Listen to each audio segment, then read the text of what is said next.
Um dos grandes feitos do modelo de camadas e um resultado que nos permite dizer que o modelo de camadas é um modelo de sucesso dentro da física nuclear é a capacidade que ele tem de prever qual que vai ser o spin e a paridade de diversos núcleos, né, de uma grande parte dos núcleos, tanto no seu estado fundamental quanto nos seus estados excitados.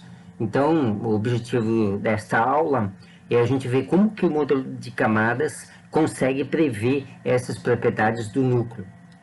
Bom, para isso, vamos partir, em primeiro lugar, do esquema de níveis de energia que é previsto pelo modelo de camadas. Então, nós vimos anteriormente, né, em função do trabalho da Maria Mayer e levando em conta a interação spin-órbita dos nucleons, qual seria o esquema de níveis de energia que os núcleos devem ter.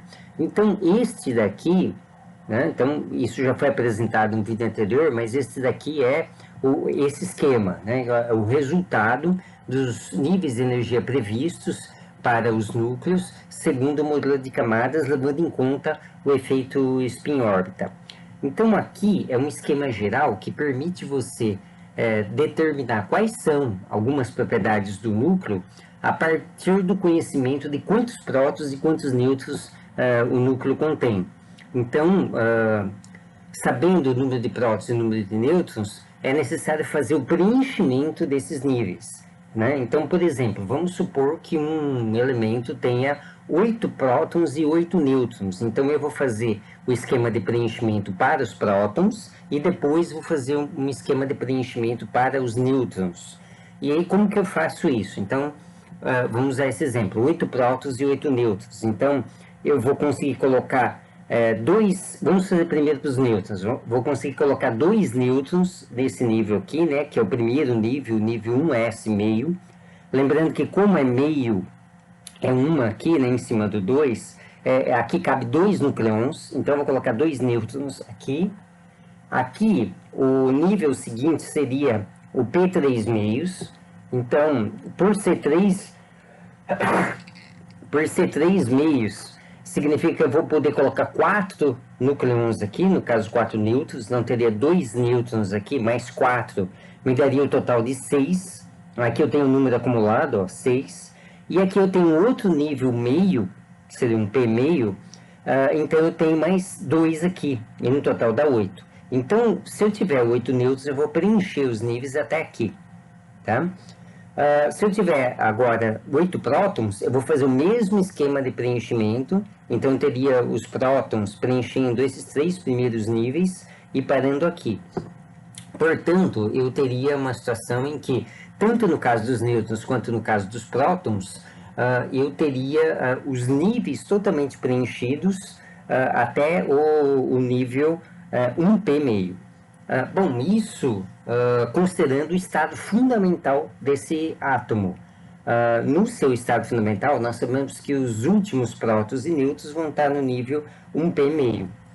Bom, mas eu tenho a possibilidade de eu ter estados excitados, ou seja, se um desses prótons ou nêutrons absorver um fóton, no caso uma gama, né, porque precisa estar no nível de energia das gamas, esse próton ou nêutron ele pode subir para um nível de energia superior. Então vamos supor que você tenha que um dos nêutrons absorveu essa gama e foi para este nível aqui, 1d5 meios.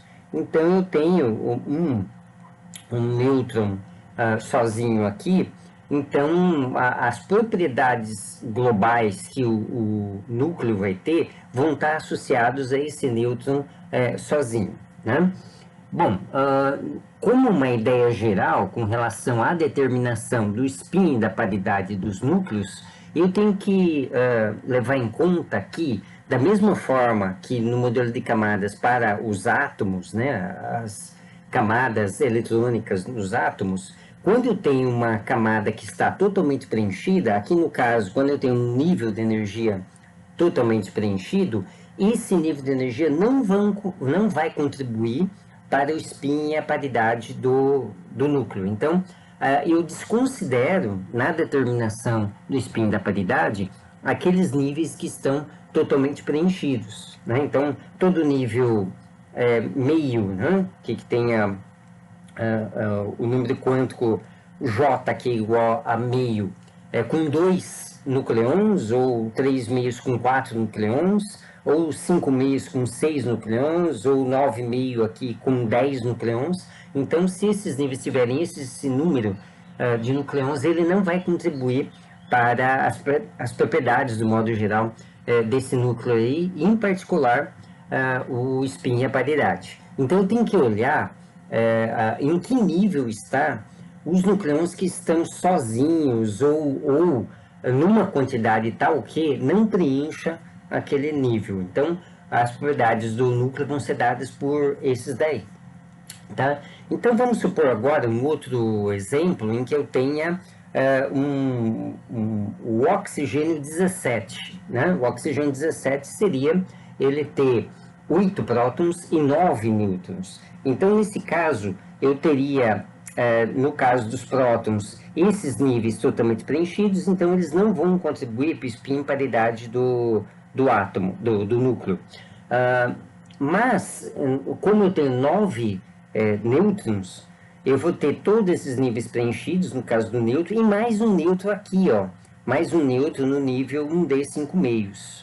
Né? Então, esse nêutron que está sozinho, que está além de camadas preenchidas, ele vai ser responsável pelo spin e a paridade daquele núcleo ali. Então, como que eu vejo qual que é o spin e qual que é a paridade? Bom, o spin, ele é dado por um número que está aqui, porque esse número quântico, ele se refere ao momento angular total do núcleo. Então, ele vai levar em conta a soma de todos os spins e momentos angulares orbitais também, né? Então, todo momento angular que é intrínseco, que é dentro do núcleo, isso vai contribuir para aquilo que nós chamamos de spin do núcleo, que seria o momento angular intrínseco total do núcleo, né? Então, e nesse caso, que é o caso do oxigênio 17, o spin desse núcleo vai ser 5 meios. Né? Então, é lógico que 5 meios se refere ao número quântico, né? Então, para você calcular o módulo da grandeza física spin, você vai ter que fazer a regra de quantização, que é J vezes J mais 1, tudo isso dentro da raiz quadrada, vezes H cortado, e isso vai dar o módulo do vetor spin, da grandeza física spin, né? E ele pode ter como componente Z valores desde menos 5 meios até mais 5 meios, né? Então tem que ver as regras de quantização para a gente chegar nos valores das grandezas físicas associadas, no caso o módulo do spin e a sua componente Z. Mas de qualquer forma, o número quântico que representa o spin, nesse caso vai ser 5 meios. E a paridade, como que nós vemos a paridade? A paridade também vai ser determinada por esse nêutron sozinho, nesse nível aqui, mas a paridade, ela corresponde a menos 1 elevado ao alinho, né? O alinho, o número quântico alinho, que se refere ao momento angular orbital. Então, ele se refere ao fato de ser S, ou P, ou D, ou F, ou G, né? H. Então, no caso do S, você teria o alinho igual a zero. Então, se tivesse no nível S, a paridade seria positiva. O P é 1, então menos 1 elevado a 1 dá negativo. Então, se tivesse no subnível P, a paridade seria negativa. No caso do D, o D é linha igual a 2, então a paridade fica menos 1 elevado a 2, elevado ao quadrado, então dá positivo. Então, aqui seria positiva a paridade, né? E no F, negativo, né? Aí no G, positivo, no H, negativo, e assim por diante, porque o resultado da paridade é menos 1 elevado ao L, né? Então, essas são as regras para a gente determinar o spin e a paridade dos núcleos em geral. Em alguns núcleos, esse esquema não vai, vamos dizer assim, funcionar direito, porque nós podemos ter núcleos que estão muito com o número de prótons e nêutrons que está muito diferente dos números mágicos, né? O modelo de camada ele vai ser tão melhor em descrever as propriedades do núcleo quanto mais próximo a quantidade de prótons e nêutrons estiverem dos números mágicos, né? Então, tem núcleos que são distantes dos números mágicos, então o modelo de camadas não é tão bom. Então, a gente vai ver mais adiante, né, no próximo vídeo, na próxima aula, que esses núcleos eles vão se comportar mais como uma gota líquida, né? E vai ter outras propriedades, então ali não é muito fácil de você determinar o spin e a paridade, né? Mas de qualquer forma, vamos ver mais exemplos e vamos ver exemplos de estados excitados também. Então aqui está o exemplo que foi citado anteriormente, né? Então vamos supor que eu pegue o oxigênio 17. O oxigênio 17 ele tem um nêutron a mais aqui no nível 1D5 meios, né?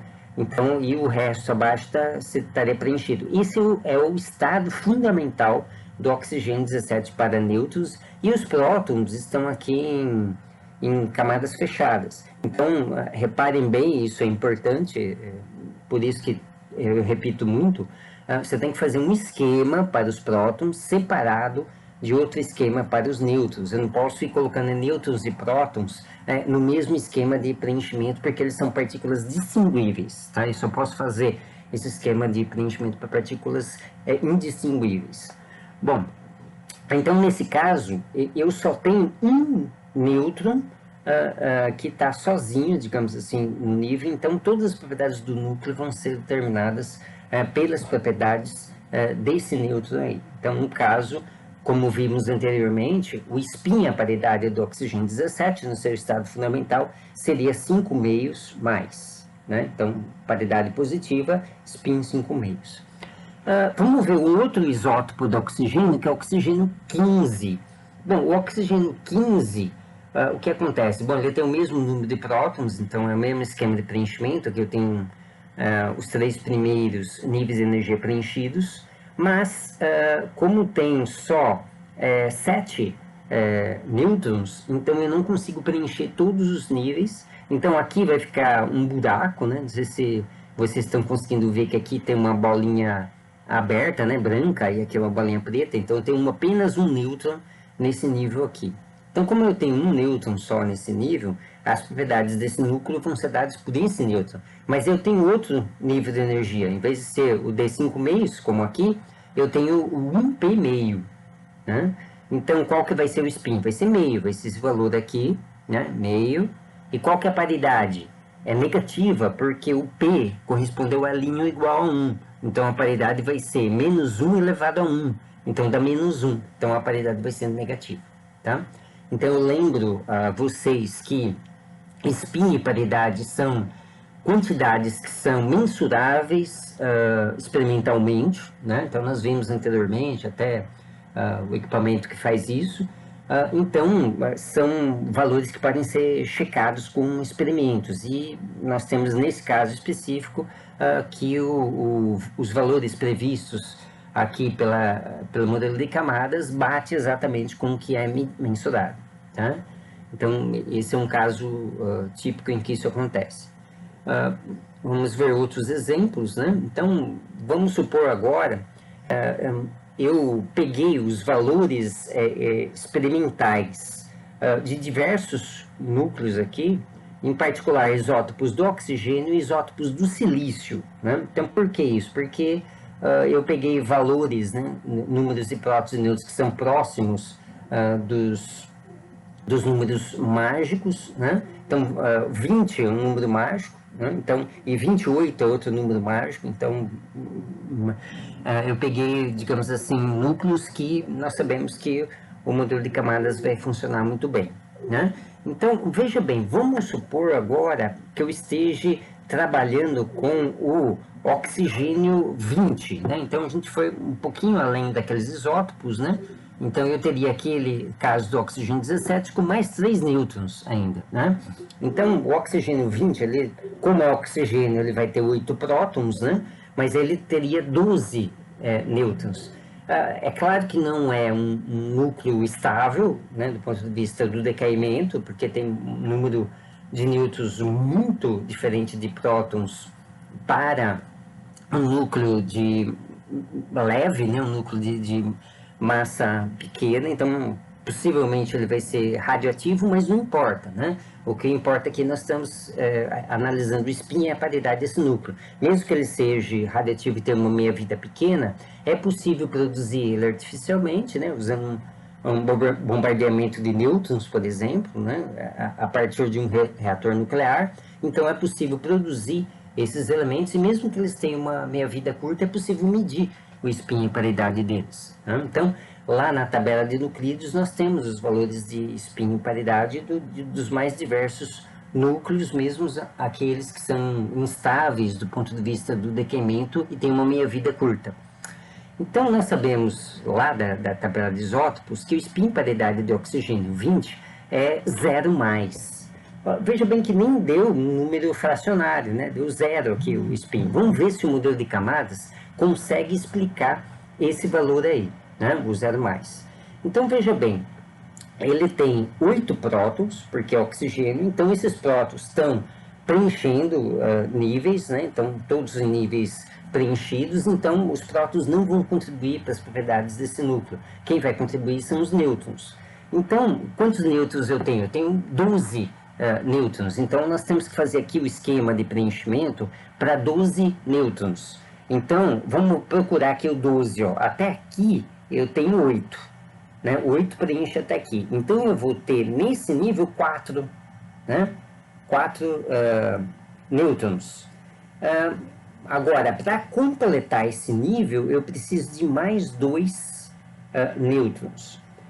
Eu vou dizer para vocês que as lacunas, o quanto falta, que muitas vezes nós chamamos de buraco, né, entre aspas, mas é o termo que os físicos usam, nós podemos observar as propriedades dos buracos também. Muitas vezes, por exemplo, quando falta apenas um nucleon para completar um nível de energia, as propriedades do núcleo vão ser dadas, ou de um sistema quântico qualquer, vão ser dadas pelas propriedades desse buraco aí, né? Então, de qualquer forma, a propriedade desse núcleo vai ser dada por esse nível aqui, né, de 5 meios, porque eu vou ter 4 nêutrons aqui, ele não está completo, então as propriedades vão ser dadas por isso, né? Bom, este nível, ele é um nível D. Nível D, o L é igual a 2. Então, o valor esperado da paridade é positivo. Então, está batendo com o que tem aqui. Mas por que dá 0 o spin e não 5 meios, como está aqui? Porque eu tenho um número par de nucleons aqui. Então, quando eu tenho um número par, vamos dizer assim que os spins deles se cancelam, né? Ou eu tenho um número par de nucleons, que são 4, e tenho um número par de buracos também, que são 2. Está faltando 2 para completar esse nível aqui, né?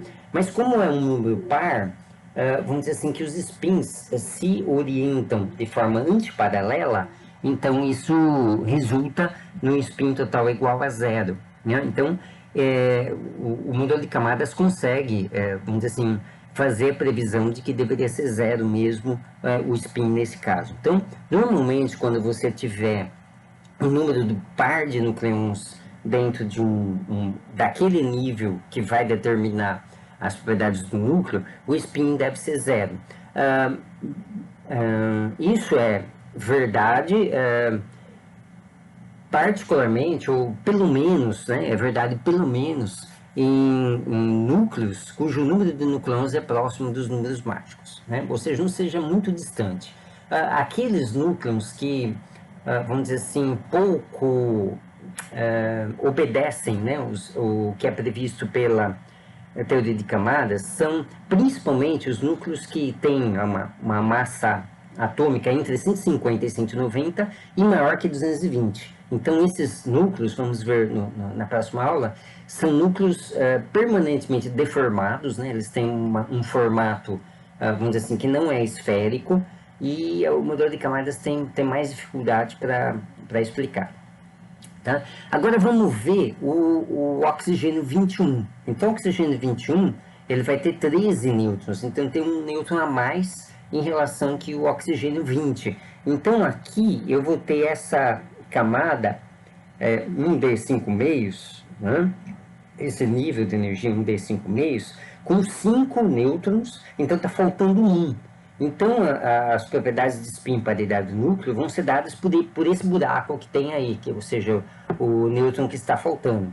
Então, aqui sim, você teria que ver qual que é o spin do nível, que é 5 meios, e a paridade é positiva porque é D. Então, temos aqui o valor experimental 5 meios mais. Né? E o 22? O 22 ele tem essa camada aqui totalmente preenchida também, porque eu tenho 14 nêutrons, ó, aqui é o número acumulado 14, né? Então eu tenho esse nível aqui totalmente preenchido. Então se o nível está totalmente preenchido, o spin é zero, tá? Da mesma forma que o oxigênio 8, né? O oxigênio que tem 8 prótons e 8 nêutrons, é totalmente preenchido no seu estado fundamental até aqui, então também tem spin zero, né? E no caso é positivo porque o último nível de energia é o D, tá?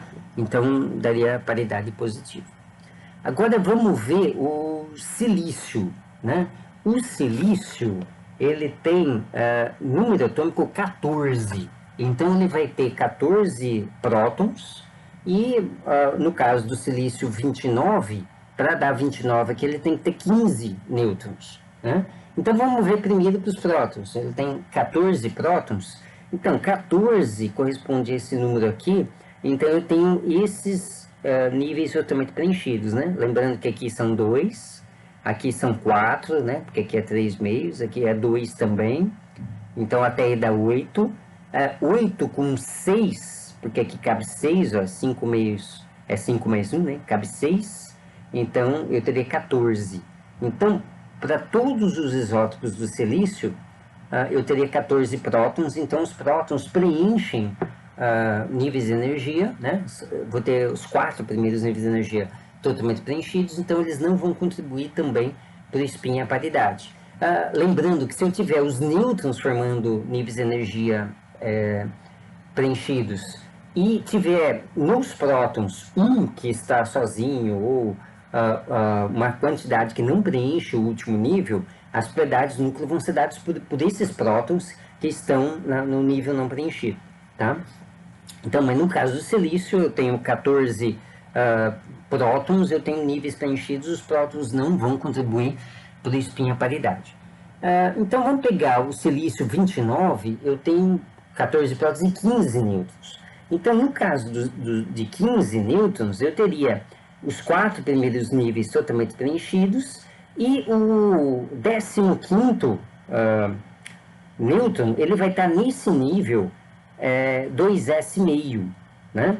Então, como seria meio aqui, como é meio, então o spin vai ser meio, tá? O spin dele vai ser meio. E a paridade vai ser positiva, por quê? Porque é S, né? O S e o L igual a zero, então a paridade fica menos 1 elevado a zero, que dá positivo. Então temos aqui, ó, o valor experimental 1 meio mais, tá?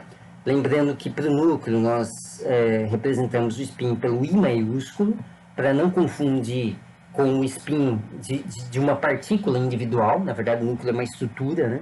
Então que seria o spin da estrutura. E a paridade o símbolo é π, tá? Então, ó, o modelo de camadas consegue prever o spin paridade do silício 29.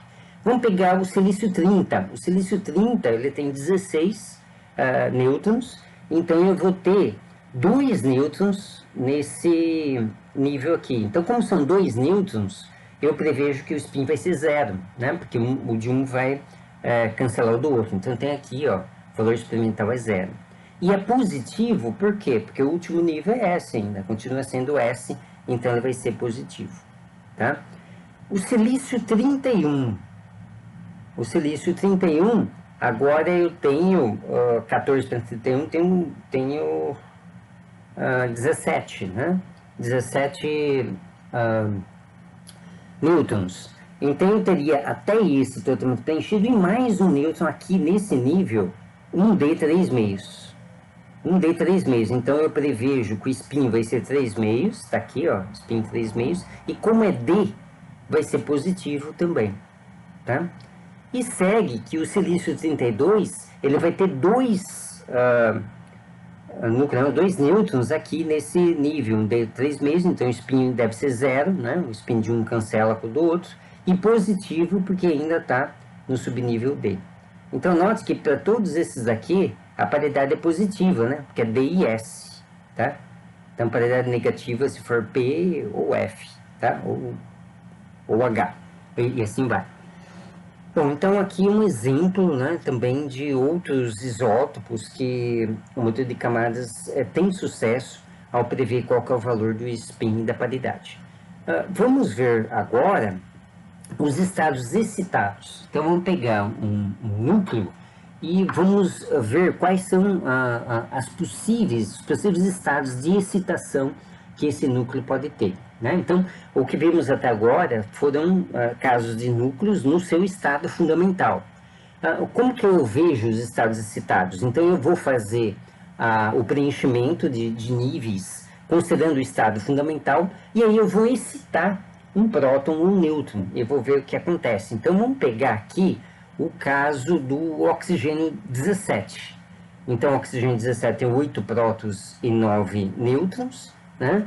E vamos imaginar o último nêutron, que é o nêutron que estaria não pareado, ele subindo os níveis de energia, ele absorvendo energia na forma de fóton, né, na forma de gama, indo para níveis mais altos, e ver que repercussão isso tem no spin na paridade do átomo. Bom, spin e paridade são números quânticos. Números quânticos descrevem o estado quântico do núcleo. Então, se o núcleo muda de nível de energia, muda o seu estado quântico. Então, esses números vão mudar também, né? Bom, o estado fundamental do oxigênio 17, como nós vimos, é o 5 meios mais. Tá? Então, vamos partir desse estado aí. Então, seria o estado dos níveis preenchidos sem excitação.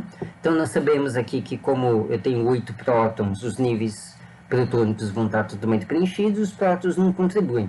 Então, quem vai contribuir é o nêutron, que está além de nível preenchido. Então, eu preencho os 3 primeiros níveis da 8, e o nono nêutron vai estar aqui no 1D5 meios, por isso que é 5 meios mais o estado aqui. Notem que isso vale tanto para um núcleo com 8 prótons e 9 nêutrons, como um núcleo de 9 prótons e 8 nêutrons, que é o caso do flúor 17.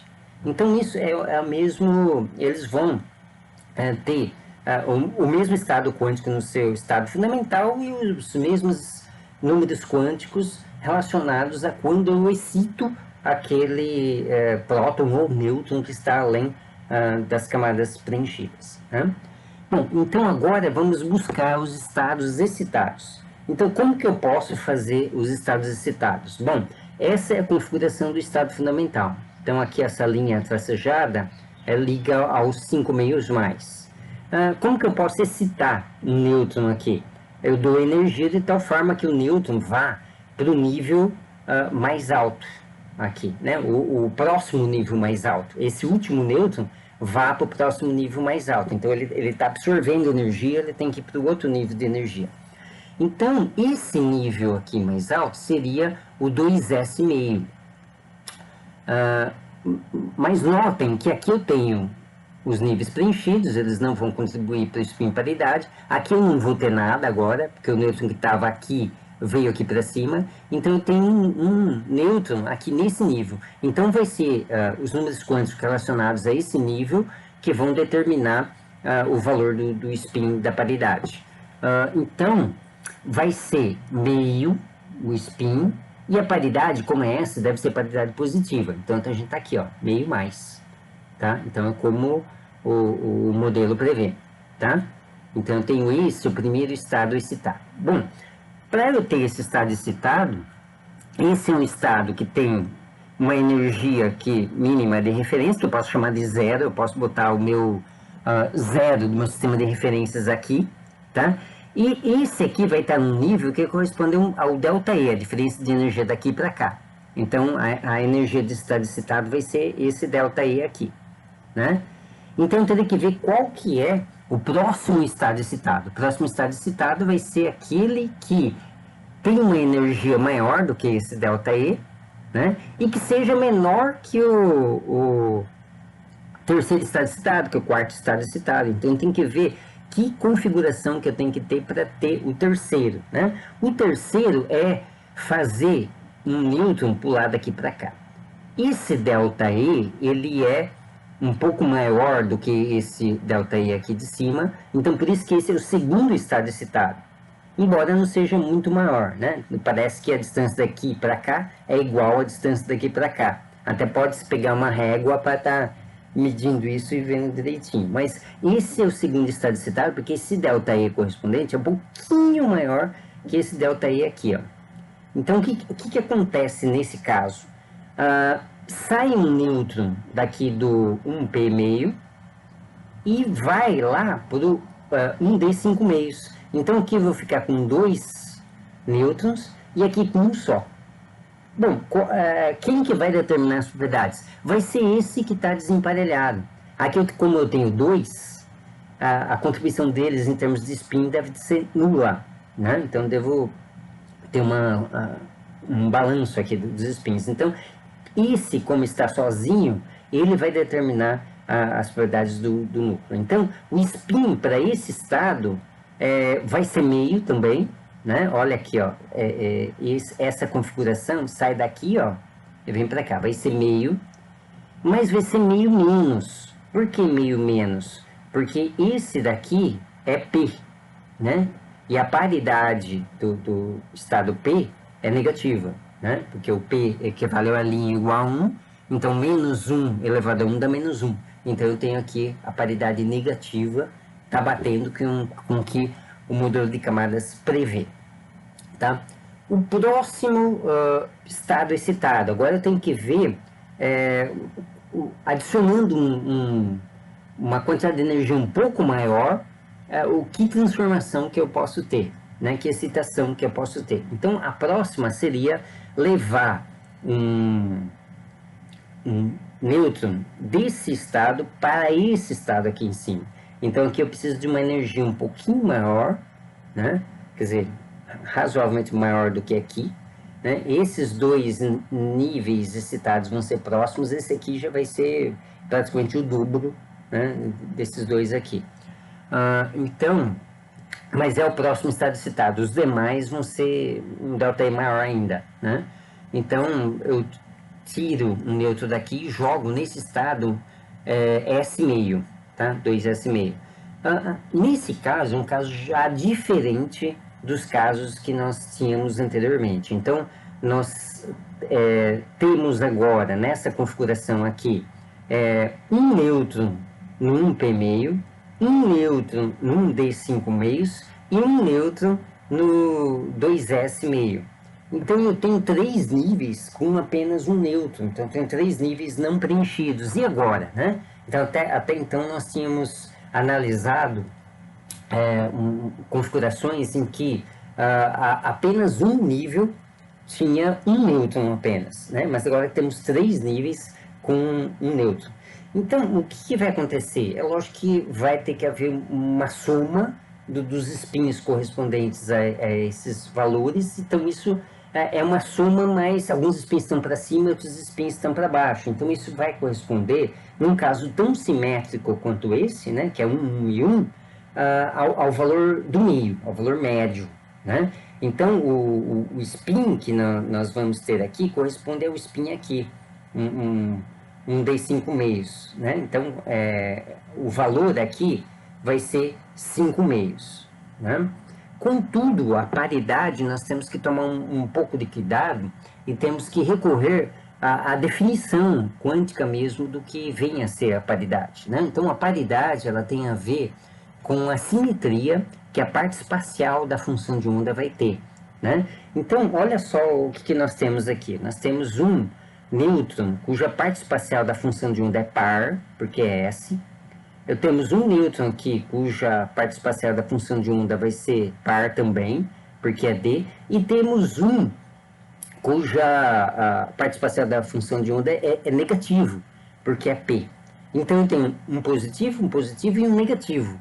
Então, se nós formos multiplicar os três, né? Então, vamos dizer assim, o estado quântico total vai ser a multiplicação das funções de onda de todos os nucleons que estão aí, né? Então, se nós formos multiplicar a parte espacial dessas funções de onda, vai dar par vezes ímpar. O resultado disso é ímpar, né? Então, em função disso, nós temos aqui uma paridade negativa.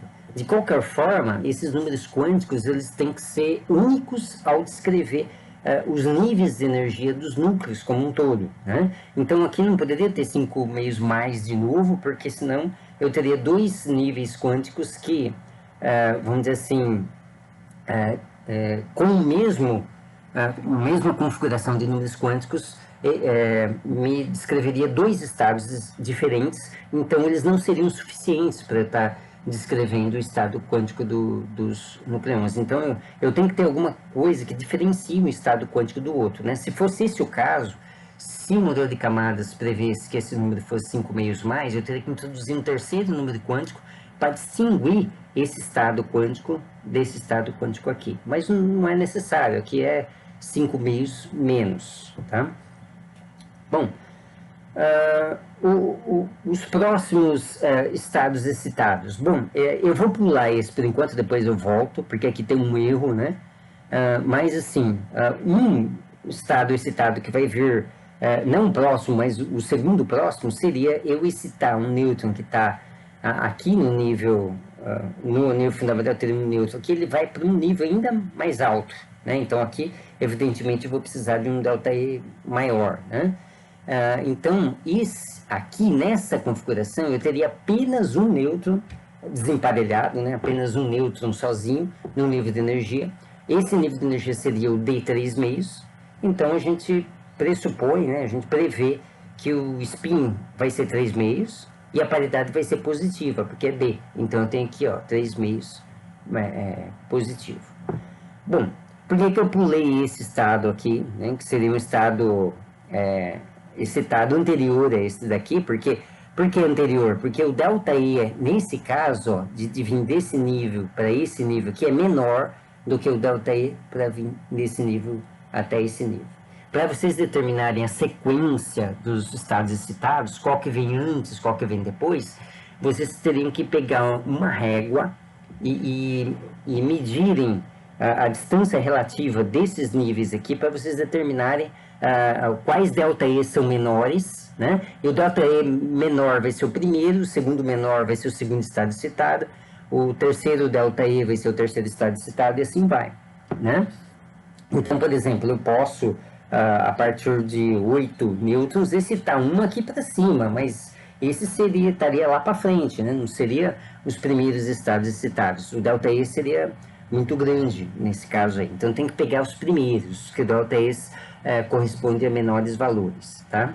Então, espero que isso fique claro, porque isso é importante na avaliação dos estados excitados dos núcleos. Bom, então vamos voltar a isso daqui. O que acontece aqui não é o que está aqui nessa figura. Essa figura deve ter sido um erro ou tipográfico ou mesmo do autor para essa edição do Crane, né? Então, lembrando que nós estamos usando o livro do Crane, de Introdução à Física Nuclear, como referência básica. Mas esse estado não é esse desenho, porque esse desenho ele é igual a esse. Então, aqui nós queremos analisar outro estado excitado, né? E que viria na sequência desse aqui. Então, nesse caso, o que nós vamos ter? Nós vamos ter uma quebra ou seja, vamos pegar um nêutron que está no P3 meios, né? Que é esse aqui de baixo, e vamos jogar ele para o D5 meios, ou seja, ele sai daqui, ó, desse nível aqui, e vem para cá. Então, na realidade é isso, ó. Daqui, do P3 meios, para cá, que é o D5 meios. Então, corresponde a esse ΔE aqui. Então, nesse caso, o que eu teria, né? Lembrando que eu não tenho isso aqui, ó. Então, aqui ainda vou ter 2 nêutrons. Aqui eu vou ter 3 nêutrons, né? E aqui eu vou ter 2. Então, como eu tenho 2 aqui, eles não vão contribuir, né? Então, vamos dizer assim, o spin de um vai cancelar com o spin do outro, Então, o que eu vou ter, nesse caso, vai ser 3 nêutrons apenas aqui no P3 meios. Então, na verdade, eu teria um buraco aqui no P3 meios. Então, as propriedades do núcleo vão ser dadas por esse buraco P3 meios. Então, spin 3 meios e a paridade negativa, porque é P. Então, aqui estaria 3 meios negativos, né?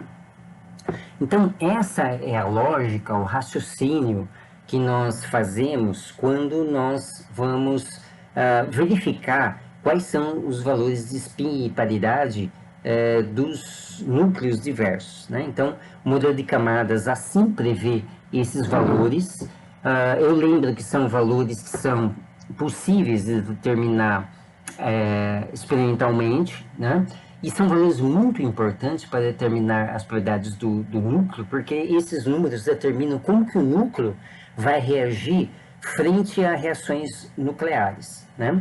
Então, digamos assim, como que o núcleo interage com um nêutron, por exemplo, né? Qual é a probabilidade do núcleo absorver um nêutron, qual é a probabilidade do núcleo emitir, se quebrar, por exemplo, quando vem um nêutron. Então, tudo isso os números spin e paridade, eles influenciam bastante, né? Particularmente quando nós, na sequência, vermos a física de partículas, a física de alta energia, nós vamos entender um pouco mais como que o spin e a paridade, e por que o spin e a paridade são números quânticos tão importantes para a determinação das propriedades, né, do que acontece com sistemas quânticos.